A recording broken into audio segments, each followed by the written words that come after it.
Maharaja gold and diamonds, toll junction, Edappally, Palluruthy, Tripunithura, Kalady, Eramalloor, Aroor പള്ളി, തുറവൂർ, തൃശൂർ.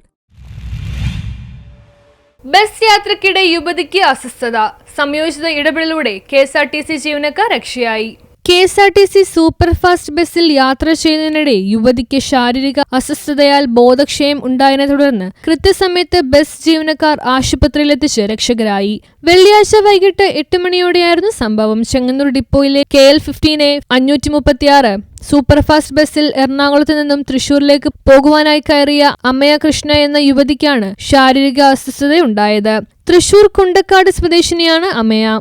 എറണാകുളത്ത് ജോലി ചെയ്യുന്ന അമയ കൃഷ്ണ സഹപ്രവർത്തകയുമൊത്ത് സ്വദേശമായ തൃശൂരിലേക്ക് പോകുന്ന വഴിയിൽ ആലുവയിൽ വെച്ചാണ് ബോധക്ഷയം ഉണ്ടായത്. ഇത് ശ്രദ്ധയിൽപ്പെട്ട കണ്ടക്ടർ സിജിൻ സക്രിയ ഉടനെ തന്നെ ഡ്രൈവറായ വിനീഷ് മോഹനനെ വിവരം അറിയിക്കുകയായിരുന്നു. ഉടനെ ഡ്രൈവർ നിനീഷ് ആലുവ നജാദ് ആശുപത്രിയിലേക്ക് ബസ് വേഗത്തിൽ എത്തിക്കുകയായിരുന്നു. കൃത്യസമയത്ത് ചികിത്സ ലഭ്യമാക്കാൻ സഹായിച്ച ബസ്സിലെ ഡ്രൈവർക്കും കണ്ടക്ടർക്കും അമയ കൃഷ്ണയും സഹപ്രവർത്തക അതുല്യയും നന്ദി അറിയിച്ചു.